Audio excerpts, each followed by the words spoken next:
శ్రీ గురుభ్యో నమ.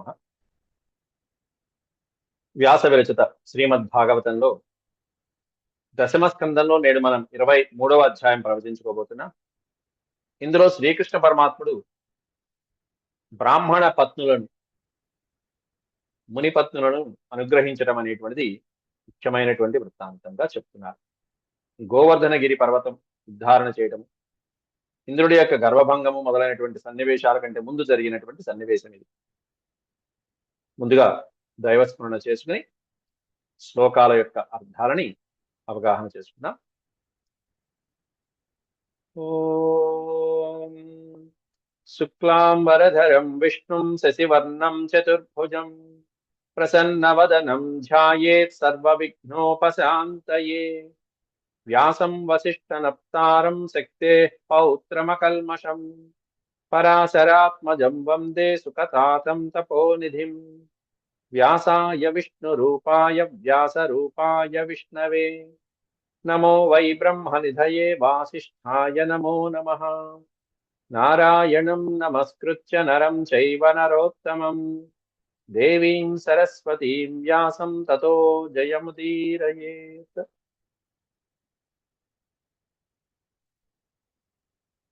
23వ అధ్యాయం.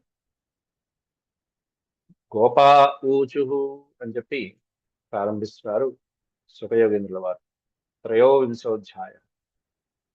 గోప అంటే గోపాలకులు అని పుంలింగ వాచకం. గోప్య అంటే స్త్రీలింగ వాచకం, గోప అంటే పుంలింగం. గోపాలకులందరూ కూడా ఆ యమునా నది తీరంలో హాయిగా సేద తీరుతూ అక్కడ ఉన్నటువంటి పచ్చిక బయళ్లలో ఆవుల్ని మేపుతూ ఎండకి అలసిపోయి ఉన్నారు. ఓ పక్కన దాహం తీర్చుకున్నారు, కానీ ఆకలి క్షుద్బాధ అనేటువంటిది వెంటాడుతున్నది. దాంతో గోపాలకులందరూ కూడా బలరామకృష్ణులు ఇద్దరిని కూడా ఆహారం కావాలని అడిగారు. ఆహారం సమకూర్చే ప్రయత్నం ఏమిటి, ఆ ఉపాయం ఏమన్నా చెప్పండి అని చెప్పి అడిగారు. రామ రామ మహావీర్య కృష్ణ దుష్ట నివర్హణ ఏషా వై బాధతే క్షున్నశాంతి కర్తుమర్హత. క్షుత్ అంటే క్షుద్బాధ, ఆకలి బాధ.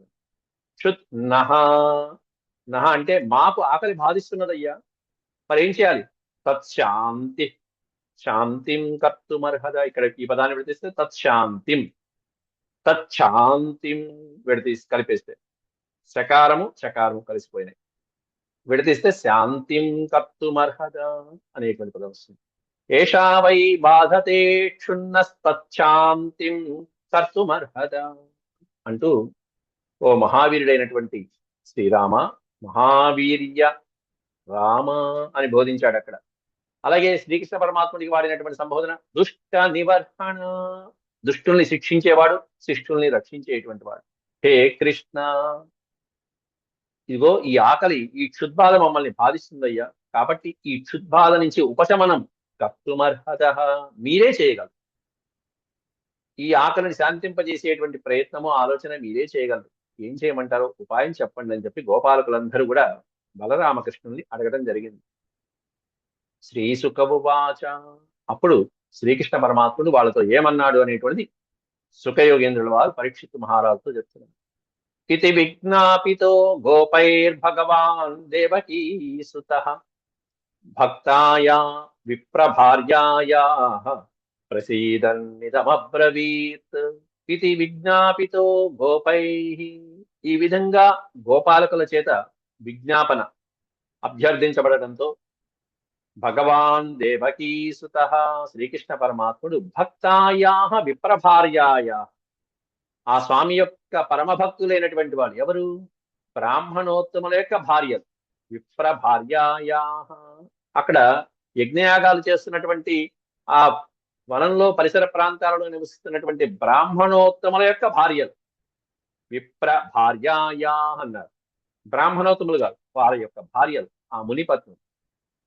భక్తాయా విప్రభార్యాయా, వారిని ప్రసీదన్ నిదమబ్రవీత్, వారిని అనుగ్రహించేటువంటి సంకల్పంతో శ్రీకృష్ణ పరమాత్ముడు ఇదమబ్రవీత్, గోపాలకులతో ఈ విధంగా సలహా ఇస్తున్నాడు శ్రీకృష్ణ పరమాత్ముడు. ఏమంటున్నాడు? ప్రయాత దేవయజనం బ్రాహ్మణ బ్రహ్మవాదినః సత్రమాంగిరసం నామ యాసతే స్వర్గకామ్యయా. స్వర్గకామ్యయా, స్వర్గాన్ని కోరుకుంటూ, స్వర్గ సుఖాలని, స్వర్గ భోగాలని కోరుకుంటూ బ్రాహ్మణోత్తములు సత్రం ఆంగిరసం నామ, ఆంగిరసం అనేటువంటి ఒక సత్రాన్ని, సత్రము అంటే యాగము, ఒక యాగాన్ని సంకల్పించారు వాళ్ళు ఆ బ్రాహ్మణోత్తములు. అది అక్కడ జరుగుతుంది. ఎట్లాంటి బ్రాహ్మణులు? బ్రహ్మవాదిన బ్రాహ్మణ అంటూ వర్ణించాడు అక్కడ. బ్రహ్మవాదులైనటువంటి బ్రాహ్మణోత్తములు. అట్లాంటి వారు, విప్రోత్తములైనటువంటి వాళ్ళు స్వర్గ సుఖాలు కోరుకుంటూ ఆంగిరసం అనేటువంటి ఒక మహాయజ్ఞాన్ని సంకల్పించారయ్యా. ఇగో ఈ సమీపంలోనే ఉన్నటువంటి ఉపవనంలో చేస్తున్నారు వాళ్ళు. కాబట్టి ప్రయాత దేవయజనం, దేవయజనం అది దేవయజ్ఞం, దేవయజ్ఞము, పితృయజ్ఞము, అలాగే ఋషి యజ్ఞము, అలాగే భూతయజ్ఞము అనేటువంటి 4 యజ్ఞాలు ఆచరించాలి. అది గృహస్థుడి యొక్క ధర్మం. దాంట్లో దేవయజనం, బ్రహ్మవాదులైనటువంటి వాళ్ళు అట్లాంటి ఈ దేవయజ్ఞాన్ని చేస్తున్నారు. కాబట్టి మీరు వెంటనే వాళ్ళ దగ్గరికి వెళ్ళండి. అక్కడికి వెళ్ళి మేము చెప్పామని చెప్పండి, భోజనం అడగండి అని చెప్పి సలహా ఇస్తున్నాడు శ్రీకృష్ణ పరమాత్ముడు. తత్ర గత్వౌదనం గోపా యాచతాస్మద్ విసర్జితా కీర్తయంతో భగవత ఆర్యస్య మమ చాభిదాం. తత్ర గత్వా ప్లస్ ఓదనం, ఓదనం అంటే అన్నం. తత్ర గత్వా, ఆ ప్రాంతానికి వెళ్ళి, ఆ ఋషులు చేసేటువంటి యాగ సమీపానికి వెళ్ళి, అక్కడికి వెళ్ళి గోపా, ఓ గోపాలకులారా, యాచతాస్మ ద్విసర్జితా, యాచతాస్మ విసర్జితా, మా చేత పంపించబడినట్టుగా మా అభిధానం చెప్పి, అభిధాం అంటే మా నామధేయాలు చెప్పి, మా గోత్రములు, మా పేర్లు చెప్పి, ఏమని చెప్పాలి? ఆర్యస్య మమచ అభిధాం.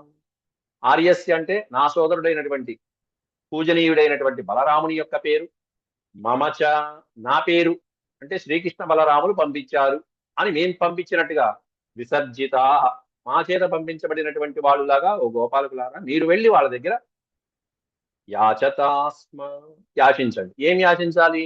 ఓదనం యాచతాస్మ, అక్కడికి వెళ్ళి భోజనాన్ని, అన్నాన్ని యాచించండి.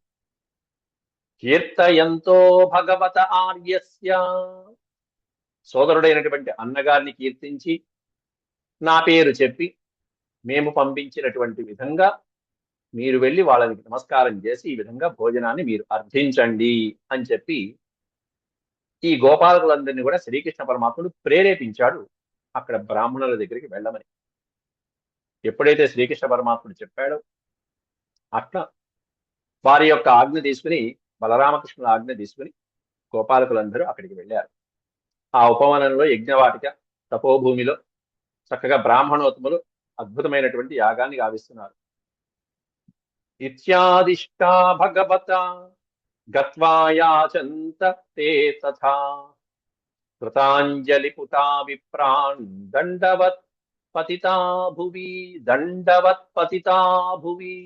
గోపాలకులందరూ అక్కడికి వెళ్ళి విప్రాన్ దండవత్ పతితా భువి కృతాంజలిపుట, అంజలిపుట, కృత అంజలిపుట, చక్కగా నమస్కారం చేసి హృదయాంజలి సమర్పించి దండవత్ పతితా భువి, నేల మీద సాష్టాంగ ప్రణామాలు చేసి బ్రాహ్మణోత్తములందరికీ కూడా ఈ విధంగా పలుకుతున్నారు.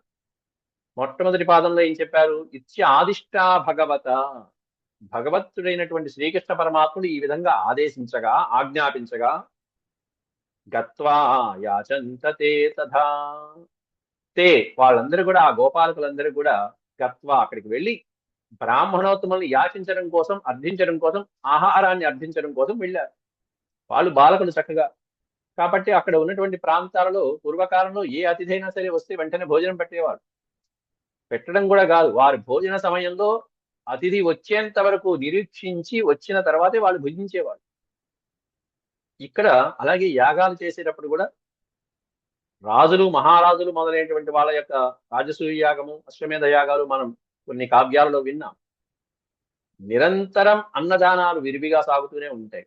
మీరు కూడా ఇప్పుడు ఈ మధ్య ఎక్కడైనా యాగాలు జరుగుతున్నప్పుడు, ఏ పీఠంలో జరుగుతున్నప్పుడు వెళ్ళండి, అద్భుతమైనటువంటి అన్నదానాలు జరుగుతూ ఉంటాయి. కానీ ఇక్కడ ఆశ్రమాలు, బ్రాహ్మణోత్తములు కొద్ది మందే ఉంటారు. అడవి మార్గము కాబట్టి, వన మార్గాలు కాబట్టి వచ్చే భోజనానికి వచ్చేటువంటి అతిథులు చాలా తక్కువ మంది మాత్రమే ఉంటారు. చాలా తక్కువ మంది వనవాసంలో అన్ని సుఖాలు ఉంటాయి కానీ ఈ అతిథులని పూజించడం అనేటువంటి అవకాశం ఉండదని నాగానందం నాటకంలో జీమూత వాహనుడు చాలా గొప్పగా కీర్తిస్తాడు. వనవాసంలో అన్ని సుఖాలే, అరణ్యవాసంలో అన్ని సుఖాలే. ఏమున్నాయి ఆ రాజ్యాలలో పడి, గంధర్వ లోకాల్లో పడి ఏముంటాయి అక్కడ? దాంట్లో ఉన్నట్టుకంటే హాయిగా ప్రశాంతంగా ఉంటాయి వనవాసాలు అంటూ కీర్తిస్తూ చక్కటి పచ్చిక బయళ్ళు, నివసించడానికి ఆ బ్రహ్మాండమైనటువంటి కల్పతరువు లాంటి వృక్షాలు, ఆ శాఖల్లో హాయిగా నిదానంగా ప్రశాంతమైనటువంటి వాయువులు పీలుస్తూ, స్వచ్ఛమైనటువంటి జలపాతాల్లోంటి జలములు ఆస్వాదిస్తూ ఓ పక్కన హాయిగా ప్రశాంతంగా భగవత్స్మరణ చేసుకోవడానికి నిర్మలమైనటువంటి ప్రదేశాలు, అలాగే చక్కగా పడుకోవడానికి ఉండేటువంటి పచ్చిక బయలు, ప్రశాంతంగా హాయిగా నిద్రపోవచ్చు. మనం ఈనాడు వాడుతున్నటువంటి చక్కటి మెత్తటి పరుపులను మించినటువంటి శాద్వలములు అక్కడ ఉంటాయి. అద్భుతమైనటువంటి పచ్చిక బయళ్ళు ఉంటాయి వనవాసంలో. అలాగే పళ్ళు ఫలాలు మొదలైనటువంటి మధుర రసమైనటువంటివన్నీ కూడా ఉంటాయి. వనవాస జీవితంలో అన్ని మధురమైనటువంటివే కానీ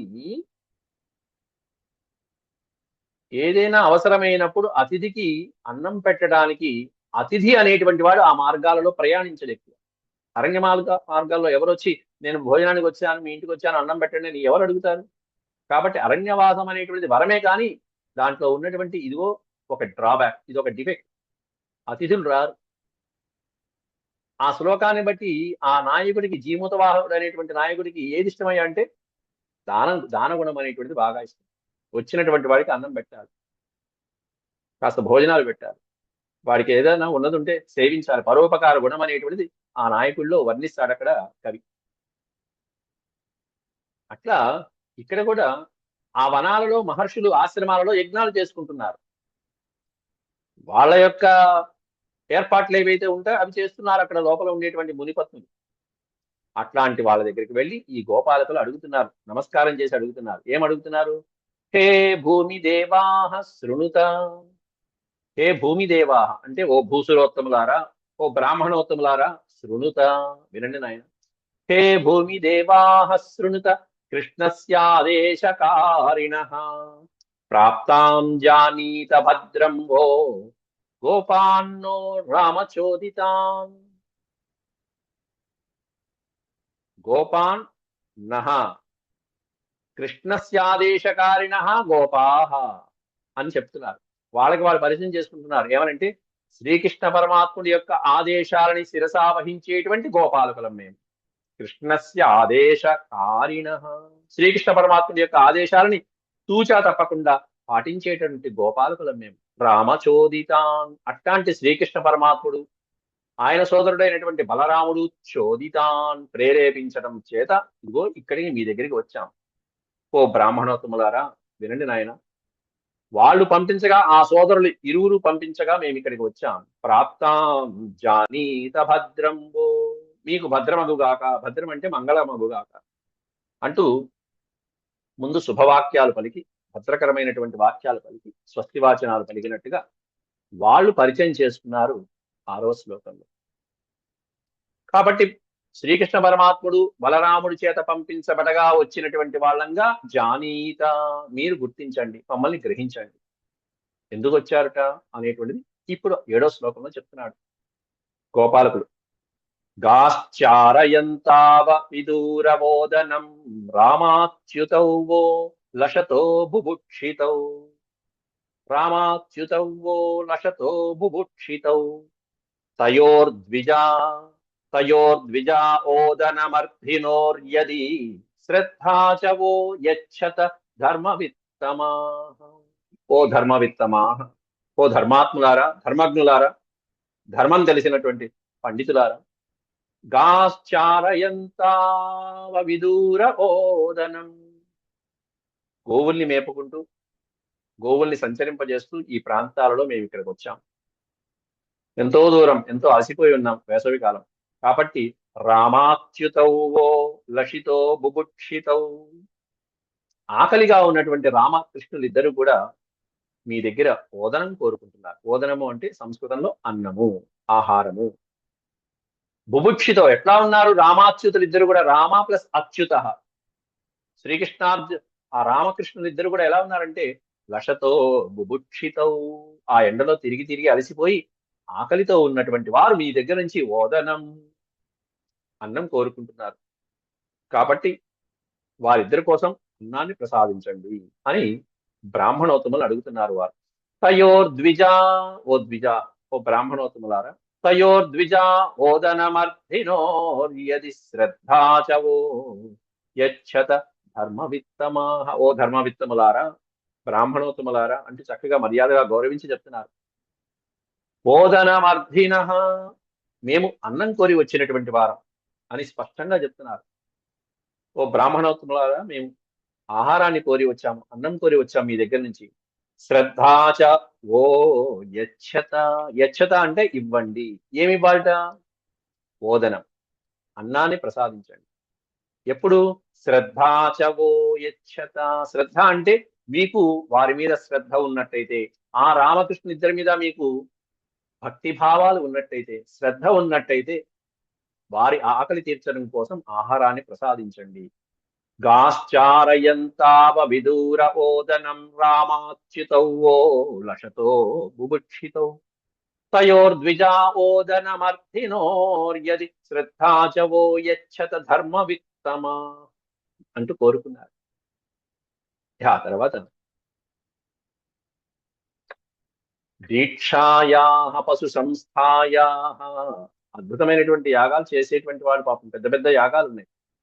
కొన్ని యాగాలలో ఆహారం వచ్చినటువంటి వారికి పెట్టవచ్చు, కొన్ని యాగాలలో పెట్టకూడదు. పెట్టకూడనటువంటి యాగాలు రెండు ఉన్నాయిట. అది ఏమిటో చెప్తున్నారు ఈ శ్లోకంలో. దీక్షాయా పశు సంస్థాయా సౌత్రామణ్యాశ్చ సత్తమా అన్యత్ర దీక్షితస్యాపి నాన్నమస్నన్ హి దుష్యతి. పశు సంస్థాయా అంటే పశువులని బలి ఇచ్చేటువంటి కొన్ని యాగాలు కొన్ని ఉంటాయి, అటువంటి యాగాలు. అలాగే సౌత్రామణి అనేటువంటి యాగం ఉంది. సౌత్రామణ్యాశ్చ, అన్యశ్చ సౌత్రామణి, మరొక యాగం సౌత్రామణి అనేటువంటి యాగం. పశుహింసతో పశువుని బలి ఇచ్చేటువంటి యాగాలలో గాని, సౌత్రమణి అనేటువంటి యాగంలో గాని, ఈ రెండు యాగాలలో ఆ యజ్ఞం చేసి యజ్ఞానికి దీక్ష వహించినటువంటి యజమాని నుండి అన్నాన్ని స్వీకరించకూడదు ఎప్పుడు కూడా. దీక్షాయా అనే పదం పెట్టారు. ఈ రెండు యాగాలని ఆచరించి దీక్ష తీసుకున్నటువంటి యజమాను నుంచి ఎప్పుడు కూడా అన్నాన్ని గ్రహించకూడదు. అన్యత్ర, ఇవి కాకుండా మిగతా యాగాలు చేసేటువంటి యజమానుల నుండి అన్నాన్ని సంతోషంగా స్వీకరించవచ్చు. అన్యత్ర దీక్షితస్యాపి నాన్నమస్నన్ హి దుష్యతి, మిగతా వారి యొక్క యజమానుల దగ్గర నుంచి అన్నాన్ని తీసుకోవడం అనేటువంటిది నదుష్యతి, పాపము కాదు, నేరం. ఎటువంటి పాపము దాంట్లో ఉండదు, ఎటువంటి దోషము ఉండదు. నదుష్యతి. కాబట్టి ఇవన్నీ తెలిసినటువంటి వారు కాబట్టి రామకృష్ణులు ఇద్దరు కూడా చక్కగా వీరి పంపించారు. అయితే కానీ రామకృష్ణుల యొక్క వచనాలు విన్నా కూడా వీరు మౌనంగా ఉన్నారు.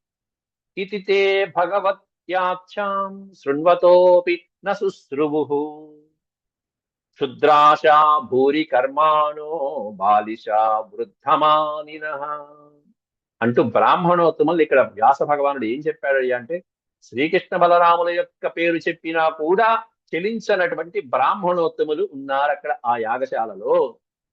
అందువల్ల వాళ్ళని ఎలా సంబోధించాడు? వృద్ధమానిన, వాళ్ళకి వాళ్ళు జ్ఞాన వృద్ధులుగా భావించుకుంటున్నటువంటి వాళ్ళు. ఎట్లాంటి వాళ్ళు? బాలిష, మూర్ఖులు. మూర్ఖులని సంస్కృతంలో బాలిష అంటారు, లేకపోతే అమాయకులు, శుద్ధ అమాయకులు. ఎవరు గొప్పవారో ఎవరు గొప్పవాళ్ళు కాదో అని తెలిసి తెలియనటువంటి విచక్షణా జ్ఞానం లేనటువంటి అల్పజ్ఞానం కలిగిన వాళ్ళని బాలిషాహ అంటారు.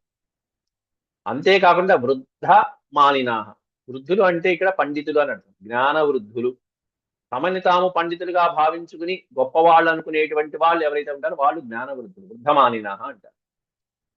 అట్లా ఉన్నటువంటి వృద్ధమానినాహ బాలశ, వాళ్ళు ఏం చేస్తున్నారట? క్షుద్రాశ భూరి కర్మాను. క్షుద్రాశ అంటే వాళ్ళు చేసేటువంటి యాగాలు, ఈ యజ్ఞ యాగాలతో వాళ్ళు స్వర్గలోకాన్ని ఆశించి చేస్తున్నారు. అటువంటి యాగాలు చేస్తున్నారు వాళ్ళు.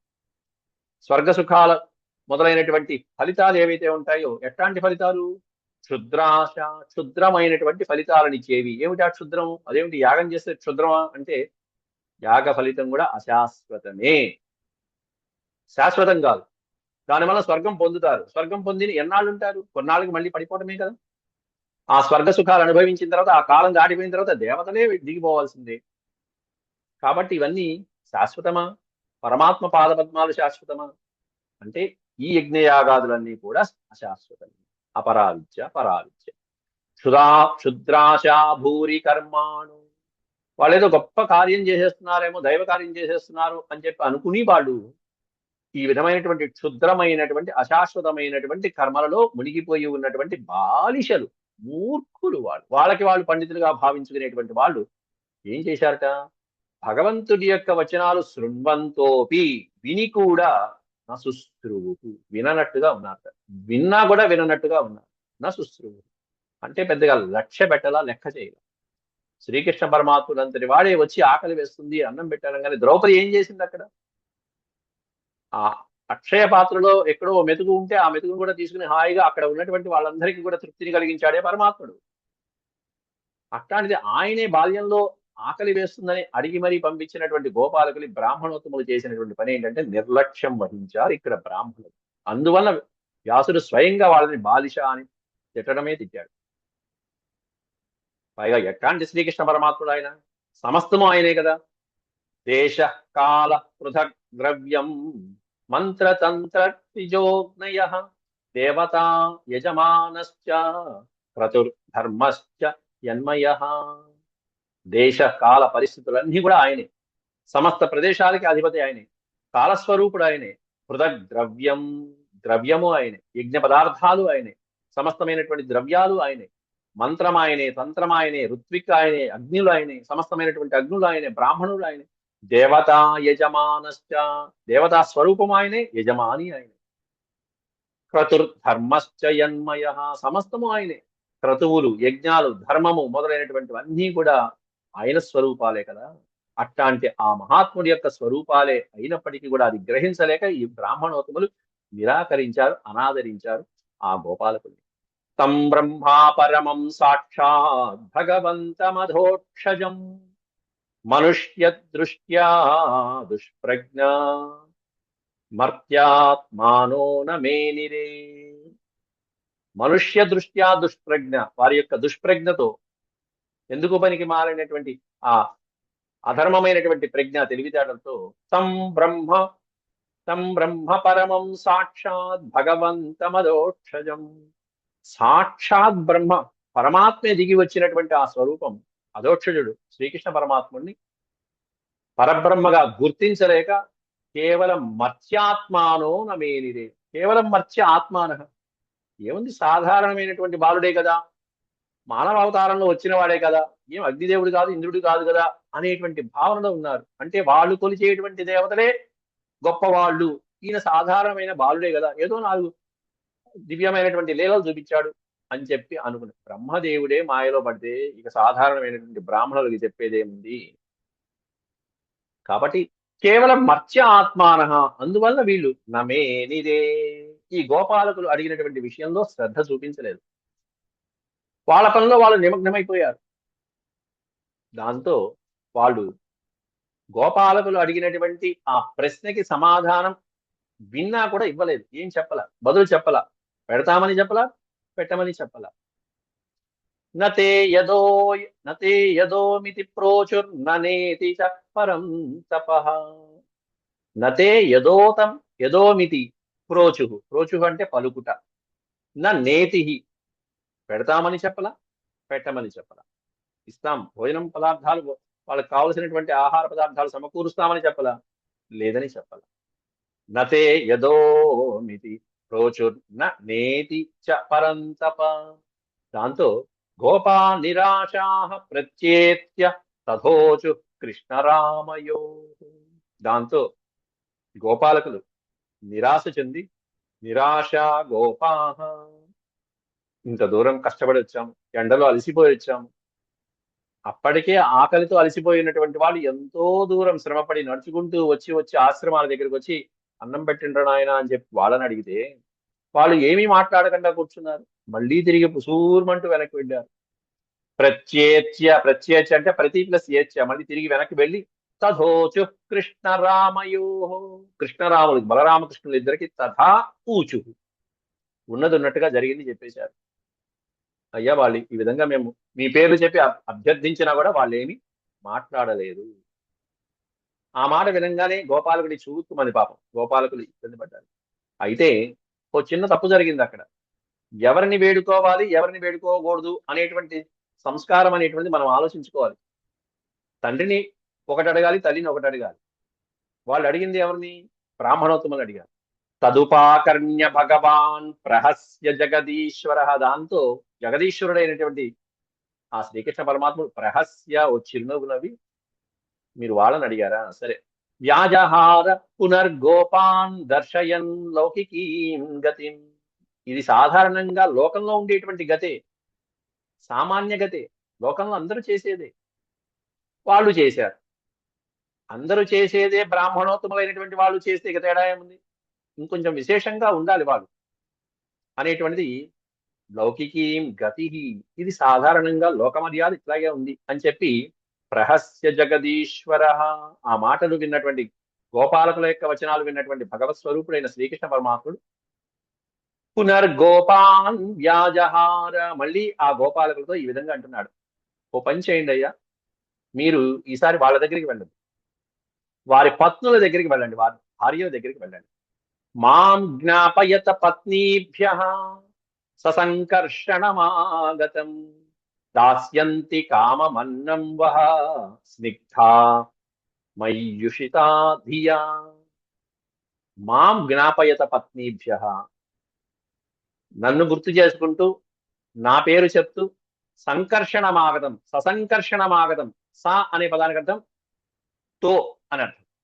సంకర్షణం, ససంకర్షణం అంటే బలరాముడితో పాటు కూడుకుని వచ్చినటువంటి శ్రీకృష్ణ పరమాత్ముణ్ణి గుర్తు చేస్తూ ఆ మునిపత్నుల దగ్గరికి మీరు వెళ్ళండి. వారి దగ్గర బ్రాహ్మణోత్తముల దగ్గరికి వెళ్ళారు.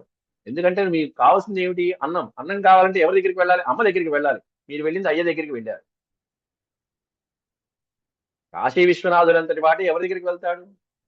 అమ్మ దగ్గరికి వెళ్ళాల్సిందే, అన్నపూర్ణాదేవి దగ్గరికి వెళ్ళాల్సిందేగా.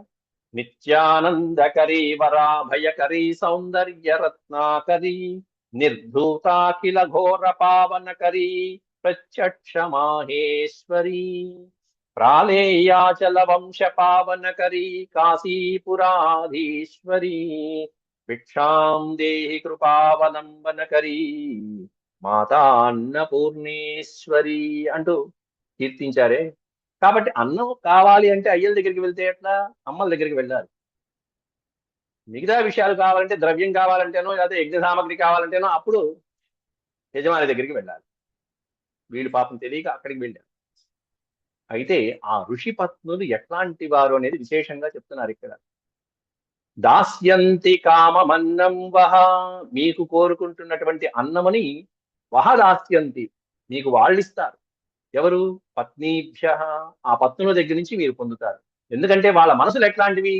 స్నిగ్ధా మయ్యుషితా ధియా, వారి యొక్క శరీరాలు వాళ్ళ ఇళ్లలో ఉన్నప్పటికీ, వాళ్ళ కుటీరాలలో వాళ్ళ భర్తల దగ్గర వాళ్ళ శరీరాలు ఉన్నప్పటికీ కూడా వాళ్ళ మనస్సు అంతా కూడా మయ్యుషితా ధియా, వాళ్ళ బుద్ధి వాళ్ళ మనస్సు అంతా నాకు సమర్పించినటువంటి ఋషిపత్నులు వాళ్ళు. కాబట్టి మీరు వెళ్ళి వాళ్ళని అడగండి. మాం జ్ఞాపయ ససంకర్షణమాగతం, నేను సంకర్షణుడైన బలరాముడితో పాటుగా వచ్చినట్టు వాళ్ళకి చెప్పండి, ఆకలిగా ఉన్నట్టు చెప్పండి, అప్పుడు చూడండి ఏం జరుగుతుందో అని చెప్పి పంపిస్తున్నాడు. ఇక్కడ మళ్ళీ వెళ్ళండి. వీళ్ళు అసలే పాపం ఎండల్లో తిరిగి ఆకలితో మళ్ళీ అంత దూరం వెళ్ళారు, మళ్ళీ తిరిగి వచ్చి కృష్ణుడికి చెప్పారు, మళ్ళీ ఇప్పుడు మళ్ళీ వెళ్ళమంటున్నాడు కృష్ణుడు. కానీ అన్నం దొరుకుతుంది, ఈ లీల ఏంటో చూద్దామని చెప్పి వాళ్ళు మళ్ళీ తిరిగి వెళ్ళడం జరుగుతుంది. అది ఆ తర్వాత వెళ్ళిన తర్వాత ఏం జరిగింది అనేటువంటి రేపటి శ్లోకాలలో 15వ శ్లోకం నుంచి రేపు ప్రవచించుకుందాం. ఇంతవరకు సెలవు. ఓం శాంతి శాంతి శాంతి. యదక్షరపద భ్రష్టం మాత్రాహీనం చ యద్భవేత్ తత్సర్వం క్షమ్యతాం దేవ. నారాయణ నమోస్తుతే. సర్వం శ్రీకృష్ణార్పణమస్తు. హరి ఓం.